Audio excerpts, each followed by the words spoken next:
नमस्कार, मैं डॉक्टर हेम श्रीवास्तव। दूसरे टॉपिक का रुख करते हैं। हम जानते हैं कि पृथ्वी के चारों ओर एक गुरुत्वाकर्षण का क्षेत्र है, यानी कि एक एरिया है जहाँ की पृथ्वी का अट्रैक्शन काम करता है, ग्रेविटी काम करती है। उस क्षेत्र में अगर कोई भी वस्तु या पदार्थ पहुँचा है तो पृथ्वी उसे खींच लेती है, अपनी ओर खींच लेती है। तो जब पृथ्वी अपनी ओर खींच लेती है तो उसके कुछ फोर्स होगा, कुछ ताकत होगी। बिल्कुल, इस फोर्स को ही हम ग्रेविटी कहते हैं। ये फोर्स ग्रेविटी होती है और ये अगर उस कक्षा में, उस स्पेस में, उस वॉल्यूम में कुछ भी घुसा या बाहरी स्पेस से ही आया हुआ कोई पदार्थ है, टुकड़ा है, पत्थर का टुकड़ा है या निहारिकाओं का टुकड़ा है, या धरती से ही कोई बड़ी तेज़ी से कुछ फेंका गया है, कोई भी वस्तु अगर फेंकी गई है तो वो वापस धरती पर गिरेगी। इस कक्षा में जब तक है तब तक यह निश्चित है कि वो धरती पर आने वाली है। तब यह प्रश्न उठता है कि जब पृथ्वी की ऐसी कक्षा है, ऐसा ग्रेविटेशन है, तो फिर ऐसा ग्रेविटेशन है तो फिर कैसे कोई भी वस्तु या रॉकेट जब हम उसको दागते हैं, छोड़ते हैं, तो फिर वो कक्षा से निकल कैसे जाती है।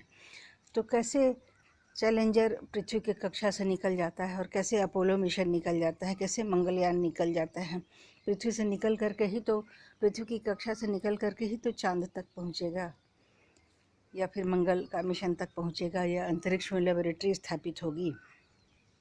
तब पृथ्वी की कक्षा से कैसे निकल जाते हैं? जब पृथ्वी के खींचने की इतनी बड़ी ताकत है, पृथ्वी खींच ही लेती है, तब कैसे होता है?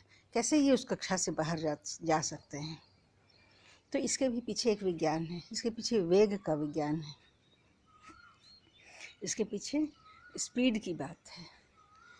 जब हम धरातल पर खड़े होकर के एक पत्थर ऊपर को उछालते हैं तो थोड़ी देर में वो वापस पृथ्वी पर आकर के गिरता है।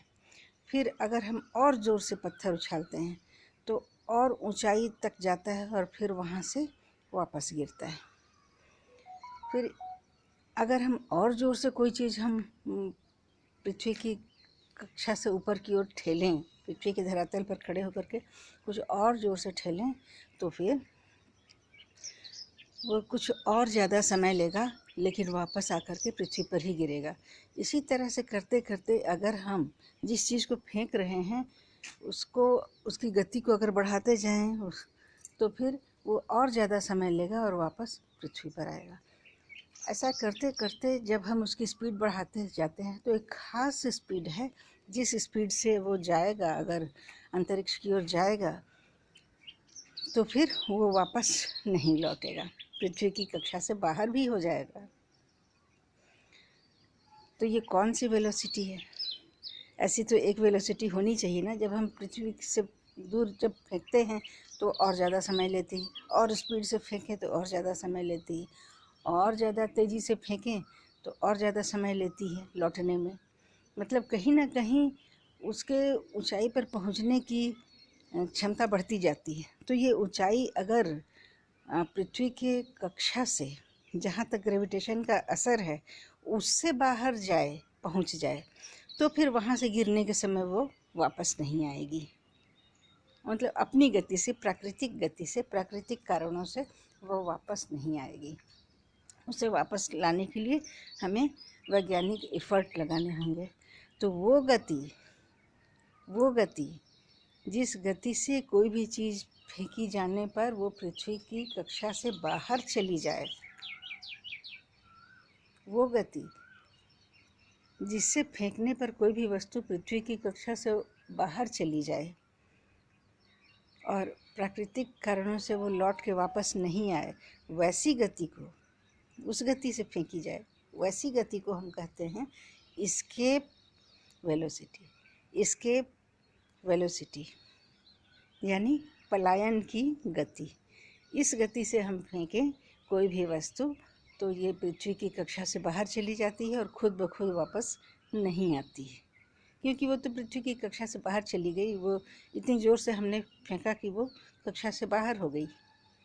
अब कैसे वापस आएगी?